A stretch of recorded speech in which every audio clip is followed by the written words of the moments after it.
చేస్తారు. అది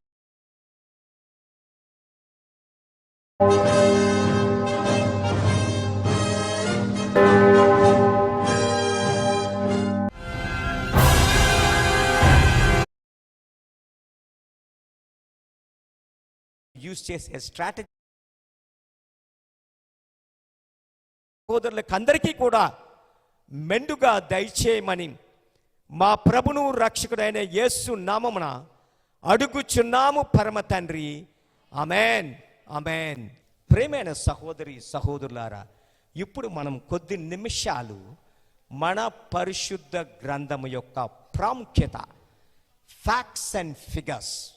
జనరల్గా యుద్ధం వచ్చినప్పుడండి ఆర్మీ 5 రకాల స్ట్రాటజీస్ యూజ్ చేస్తుంది. అంటే మనకి పాకిస్తాన్కి కానీ మనకి చైనాకి కానీ వార్ వస్తే ఫ్రంట్ లైన్ సోల్జర్స్ యూజ్ చేసేవి, ఆర్మీ కమాండర్సు జనరల్స్ యూజ్ చేసే స్ట్రాటజీలు 5 ఉంటాయండి. మొదటి స్ట్రాటజీ ఏంటంటే ఇన్ఫెంట్రీ శత్రు భూమిలోకి పెనిట్రేట్ చేయడానికి వెళ్తుంది. అంటే ఇండియన్ సోల్జర్సు పాకిస్తాన్ ల్యాండ్లోకి ఎంటర్ అవ్వడానికి ట్రై చేస్తారు. అది ఫస్ట్ స్ట్రాటజీ. అయితే ఇక్కడ ఒక ప్రాబ్లం ఉంది. ల్యాండ్ మైన్స్ ఉంటాయి, ఎనిమి స్మాల్ ఆర్మ్స్ 5 ఉంటుంది. ఎప్పుడైతే ఈ ల్యాండ్ మైన్స్ వలన వీళ్ళు ఎంటర్ అవ్వలేకపోతున్నారో ఇమీడియట్గా వీళ్ళు ఏమంటే చేస్తారు, సెకండ్ స్ట్రాటజీ మెకనైజ్డ్ డివిజన్ని పిలుస్తారు. అంటే మన బాఫర్ గన్స్ ఉన్నాయి కదా, 155 mm గన్స్, అవి ఫ్యాటన్ ట్యాంక్స్, ఇవన్నీ కూడా బ్యాక్ సపోర్ట్ చేస్తాయన్నమాట. ఫ్రంట్ సోల్జర్స్ వస్తుంటే బ్యాక్ నుంచి వాళ్ళు ఫైర్ కవర్ ఇస్తారు, వాటితోటి వెళ్ళడానికి ప్రయత్నిస్తుంది. ఒకవేళ అవి కూడా ఫెయిల్ అయిపోతే అడ్వాన్స్మెంట్కి మూడో స్ట్రాటజీ ఏంటంటే ఎయిర్ ఫోర్స్ని పిలుస్తారు. ఎయిర్ ఫోర్స్ వచ్చి అవతల పక్క ఫ్రంట్ లైన్ అడ్వాన్స్మెంట్ని, అంటే ఎనిమీ సోల్జర్స్ ఎంటర్ అవ్వకుండా బాంబ్ చేయడం మొదలుపెట్టి సప్లై లైన్స్ని, బ్రిడ్జెస్ని, ఇన్ఫ్రాస్ట్రక్చర్ని, తర్వాత యామినేషన్ డంప్స్ని, ఫ్యూయల్ సప్లై డంప్స్ని, అన్నిటి మీద బాంబింగ్ చేసుకుని ఎయిర్ ఫోర్స్ వెళ్ళిపోద్ది. ఎందుకంటే ట్రూప్స్ అడ్వాన్స్ అవ్వకంట. అప్పుడు ప్రాబ్లం ఏంటంటే ఎయిర్ ఫోర్స్కి డాగ్ ఫైట్, అంటే అవతల కంట్రీ ప్లేన్లు స్పేస్లో ఇద్దరు కొట్టుకుంటే డాగ్ ఫైట్ అంటారు. వాటి problems heat seeking Stinger missiles, అది షోల్డర్ నుంచి లాంచ్ చేసినవి, ఆ హీట్తో సీక్ చేసి డిస్ట్రాయ్ చేసేస్తాయి. అదే అమెరికన్స్ తాలిబాన్లకి, బిన్ లాడెన్ కాళ్ళకి ఆఫ్ఘనిస్తాన్లో ఇన్వైట్ చేసినప్పుడు సోవియట్ ఆర్మీ ఈ స్టింగర్ మిసైల్సే అమెరికా సప్లై చేసి రష్యన్ సోల్జర్స్ 26,000 మంది చచ్చిపోవడానికి కారణం అమెరికన్ స్టింగర్ మిసైల్స్. వాటి థ్రెట్ ఎయిర్ ఫోర్స్కి ఉంటుంది. అందుకోసమనే అది కూడా ఫెయిల్ అయిపోతే అప్పుడు medium range, short range missiles use చేస్తారండి. ఇప్పుడు మన ఇండియా కూడా డెవలప్ చేసింది. 1000 కిలోమీటర్స్, 500 కిలోమీటర్స్, 2500 కిలోమీటర్స్, బ్రహ్మోత్సవ్ అని, అగ్ని అని, ఇలాంటి మిసైల్స్ మన అబ్దుల్ కలాం డిజైన్ చేసినవి. ఇవన్నీ కూడా ఆ మిసైల్స్ని వాటిని పిన్ పాయింట్ అక్యురసీ తోటి command and control centres destroy చేయడానికి 4వ స్ట్రాటజీ కింద యూజ్ చేస్తారండి. 5వ స్ట్రాటజీ ఏంటంటే ఎప్పుడైతే ఇవన్నీ కూడా ఫెయిల్ అయిపోతాయో ఇంకా ఫైనల్ స్ట్రాటజీ. అమెరికన్స్ 1945లోన వరల్డ్ వార్ 2లోన Hitler, Mussolini, emperor Hirohito Japan, వీళ్ళందరూ ఒక పక్క, అలాగే ఇటుపక్క అమెరికా, రష్యా, బ్రిటన్, ఇది ఒక పక్క. ఈ టైంలోన వరల్డ్ వార్ 2 1939 నుంచి 1945 వరకు, ఆ రోజుల్లో హిట్లరు ఒక సింగిల్ డేలోన 1000 ప్లేన్స్ తోటి బాంబ్ చేసి ఇవ్వడండి. ఎప్పటికీ మన ఇండియన్ ఎయిర్ ఫోర్స్కి 750 ప్లేన్లు లేవండి అక్కడ. అలాగా ఈచ్ నైట్ స్మాల్ కంట్రీస్ని, ఆస్ట్రియా, పోలాండ్ ఇలాంటి కంట్రీస్ని టాక్ టాక్ టాక్ మన ఓవర్ నైట్ రన్ చేసేవాడు. ఫ్రాన్స్ని 2 వీక్లో క్యాప్చర్ చేసాడు హిట్లరు. ఇలాంటి టైంలోన అమెరికన్స్ ఎప్పుడైతే హిట్లరు ఆత్మహత్య చేసుకున్నాడో ఎంపరర్ హిరోహితోకి వార్నింగ్ ఇచ్చారు, హిట్లర్ సరెండర్డ్, ముసోలిన్ డెడ్, నువ్వు ఒక్కడవే బతుకున్నావు, వారు ఆపిమని. ఆయన ఆడ ఆపలేదండి. జాపనీస్ చేసిన పని ఏంటంటే 2 లక్షల మంది కొరియన్ అమ్మాయిల్ని ఈ ఎంపరర్ హిరోహితో ఏడ్ చేశారంటే జాపనీస్ సోల్జర్స్కి బ్రాతల్స్ కింద పంపించాడండి. ఇప్పటికి కూడా కొరియాలో, సౌత్ కొరియాలో 2 లక్షల మంది అమ్మాయిలు, ఆ ముసలైపోయిన వాళ్ళు కూడా ఇప్పటికీ కూడా వాళ్ళు ఫైట్ చేస్తున్నారు ఈ ఇష్యూ మీదే. ఎంపరర్ హిరోహితో చేసిన పనులు. క్రిస్మస్ రోజున జాపనీస్ ఎయిర్ ఫోర్సు మన ఇండియాలోనే కలకత్తా ఎన్నిటి మీద కూడా క్రిస్మస్ రోజున బాంబ్ చేసేవి చర్చిల మీద. ఎప్పుడైతే ఎంపరర్ హిరోహితో ఇలాంటి పనులు చేస్తున్నాడో, అమెరికన్స్ ఫైనల్గా వాళ్ళు ఎన్నో ట్రై చేశారు టోక్యోని డిస్ట్రాయ్ చేయడానికి. Prince of Wales British ship ఇది చేయడానికి, అది ప్రిన్స్ ఆఫ్ వేల్స్ కానీ టోక్యో వెళ్తే టోక్యో స్మాష్ చేసి పారేస్తుంది. అలాంటిది ఒక జాపనీస్ సోల్జరు బాంబులు వేసుకొని ప్లెయిన్తో వెళ్ళి ఆ షిప్ పన్నులో దిగిపోయి షిప్ని బ్లాప్ చేస్తారని సూసైడ్ బాంబులతోటి. చర్చిలు సుట్ట కాల్చివ్వడం, సుట్ట పడిపోద్దండి కోర్టు మీద ఎప్పుడైతే ప్రిన్స్ ఆఫ్ వీల్స్ మునిగిపోయిందని తెలియగానే. ఇప్పుడు అమెరికన్స్ 1945 ఆగస్ట్ 6 ఎర్లీ మార్నింగ్ 8:15కి ఎనోలా గే అనే ప్లెయిన్ తోటి 20 కిలోటన్ ఆటం బాంబు హీరోషిమా మీద ఒక్క షాట్తో 80,000 మంది అవుట్.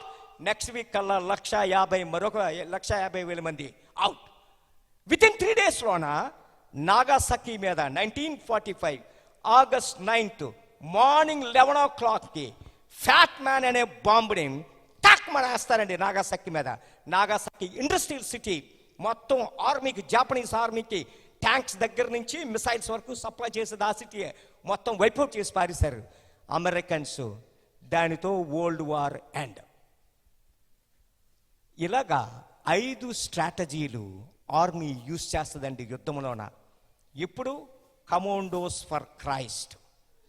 మనం నేర్చుకోవలసినవి కూడా పరిశుద్ధ గ్రంథాన్ని ఎవడైనా అటాక్ చేస్తే ఎలాగా దాన్ని డిఫెండ్ చేయడం కాదు, సత్యాన్ని ఎలాగ బయట పెట్టాలి అన్నది మనకు తెలిస్తే యూ విల్ బి, మీ చేతిలోన ఒక M16 రైఫిల్ ఉన్నట్టే. అంటే దాని అర్థం ఏంటంటే మీ విశ్వాసం బాగా బలపడుతుందండి.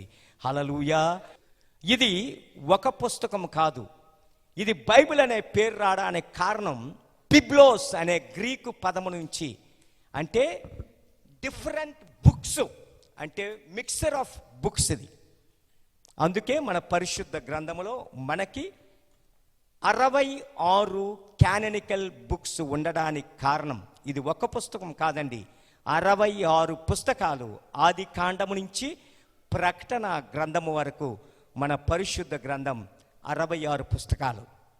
ఇందులోన మనకి కనిపించేవి ఏంటంటే 1189 చాప్టర్స్, 1189 అధ్యాయాలు మనకు కనబడతాయి మన పరిశుద్ధ గ్రంథంలోన.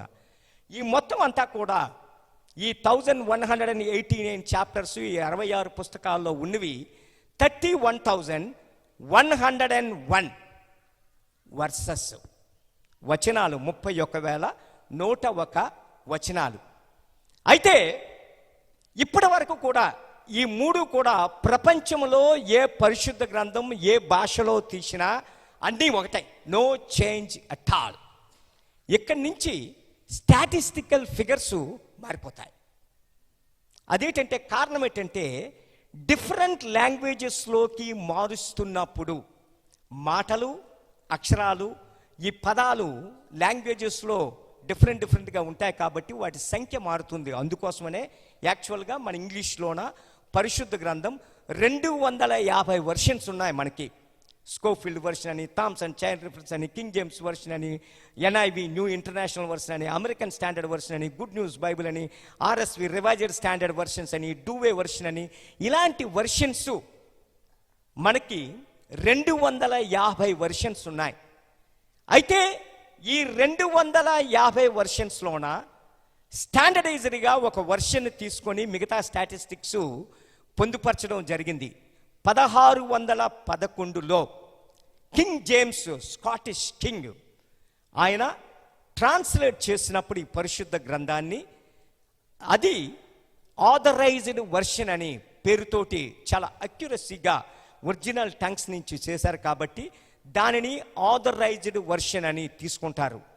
ఆ వర్షన్ ప్రకారం అయితే మన పరిశుద్ధ గ్రంథము మనం చూసినట్టయితే 7,83,137 వర్డ్స్ అండి. 7,83,137 137 వర్డ్స్. తరువాత 35,66,480 అక్షరాలు మన పరిశుద్ధ గ్రంథం, king James standardized authorized version of 1611. మన పరిశుద్ధ గ్రంథం సాధారణంగా ఎవరైనా ఒక పుస్తకాన్ని రాయాలనుకుంటే ఒక స్థలంలో కూర్చొని ఒక భాషలోన వాడు బతికినంత కాలం వాళ్ళు కూర్చొని రాస్తే అది రాయడానికి ఆ లైఫ్ టైం పట్టింది అనుకోండి. అయితే ఈ ఒక్క పుస్తకమే మానవ చరిత్రలో రాయడానికి సుమారు 1600 సంవత్సరాలు పడతాయి. ఎన్ని వందలండి? 1600 సంవత్సరాలు ఈ పుస్తకాన్ని రాయడానికండి. అంటే మొదటి గ్రంథకర్త మోషే దగ్గర నుంచి ఆఖరి గ్రంథకర్త యోహాను వరకు. హీబ్రూ బైబిలు జనరల్గా తోరాలోన వాటిలో మనకు కనిపించేది ఏంటంటే 125,000 మాటలు కనబడతాయి. అలాగే మనం టోటల్ హీబ్రూ బైబిల్ అంటే మనకి ఓల్డ్ టెస్టిమెంటు మనకి 39 పుస్తకాలు, న్యూ టెస్టిమెంటు 27 పుస్తకాలు మనకి. అయితే జూదులకి 24 పుస్తకాలు ఉంటాయి. మనకి first Kings, second Kings, first Samuel, second Samuel, అలాగే ఫస్ట్ క్రానికలు, సెకండ్ క్రానికలు, అలాగా సపరేట్ బుక్స్ ఉంటాయి. అయితే జూదులకి అలాగుండవు. ఈ రెండు ఒకే పుస్తకాలు.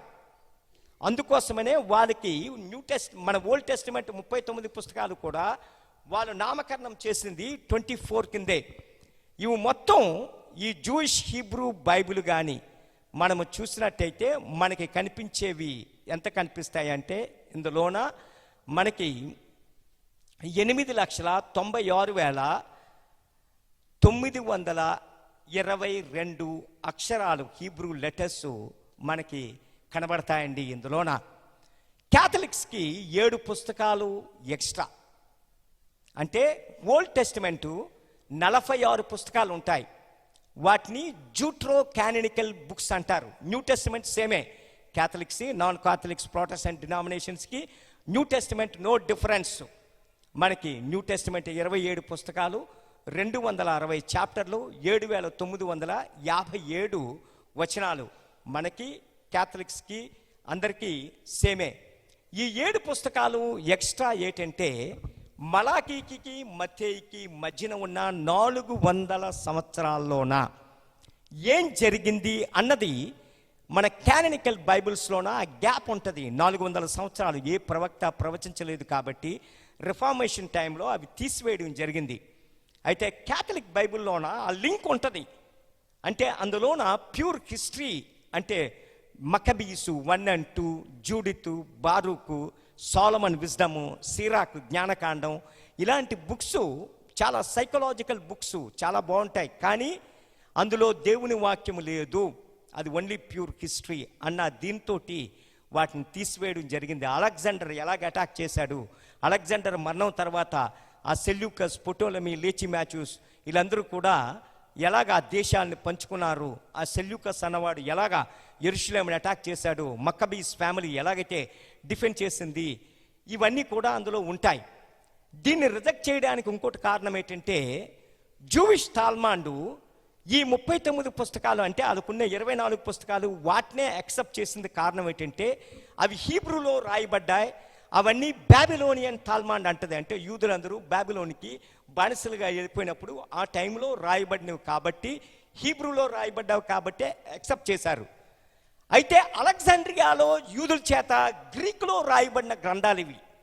ఇది హీబ్రూలో రాయదు. వీటిని సెప్టెగంట్ అంటారు, అంటే 70 ఆథర్స్. దాన్ని బట్టి గ్రీకులో రాయబడ్డాయి కాబట్టి వీటిని అంగీకరించలేదు. అందుకే రిఫార్మేషన్ టైంలోన వీటిని తీసివేయడం జరిగింది. మనకి 66 పుస్తకాలు మాత్రమే మిగిలింది. అయితే ఈ గ్రంథాన్ని 3 భాషల్లో రాయడం జరిగింది: హీబ్రూ, గ్రీకు, అరమైక్. మత్తయి సువార్త మాత్రమే అరమైక్లో రాయబడింది.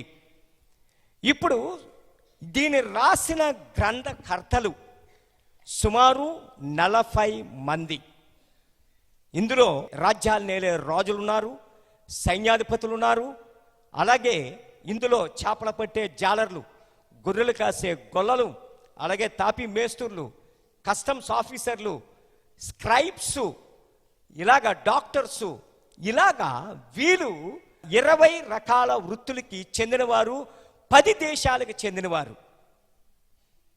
వీళ్ళేంటంటే 20 రకాల వృత్తులకి చెందిన ఈ 40 మంది ఆధర్లు 10 దేశాలకు చెందినవారు.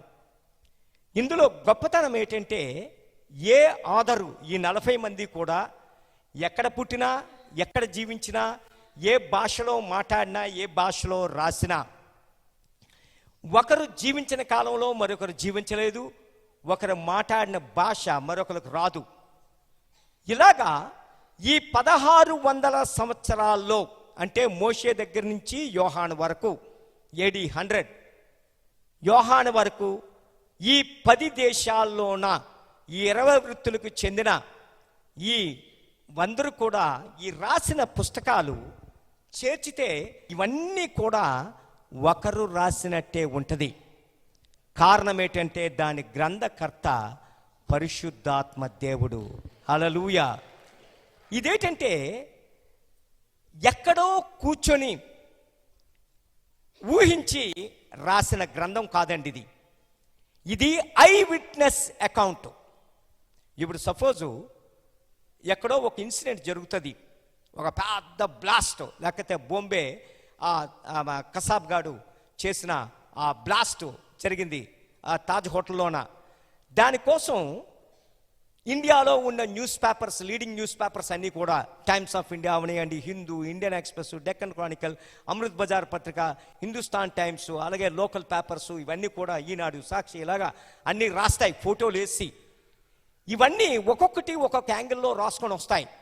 ఒకసారి కొన్ని టెర్రరిస్టుల కోసం రాస్తాయి, కొన్ని వాడిని ఎక్స్ప్లోజివ్ కోసం రాస్తుంది, కొంతమంది ఎలా చచ్చిపోయారో డిస్ట్రక్షన్ కోసం రాస్తారు, కొంతమంది గవర్నమెంట్ చేసిన ఆపరేషన్ కోసం రాస్తారు. ఇవన్నీ కలిపితేనే టోటల్ సీన్ మనకు తెలుస్తుంది. ఇవన్నీ కూడా కల్పిత కథ కాదు, ఇవన్నీ కూడా ఐ విట్నెస్ అకౌంట్. అందుకే మన న్యూ టెస్టమెంట్లో 4 సువార్తికులు ఎందుకు మనకు అవసరం అంటే, 4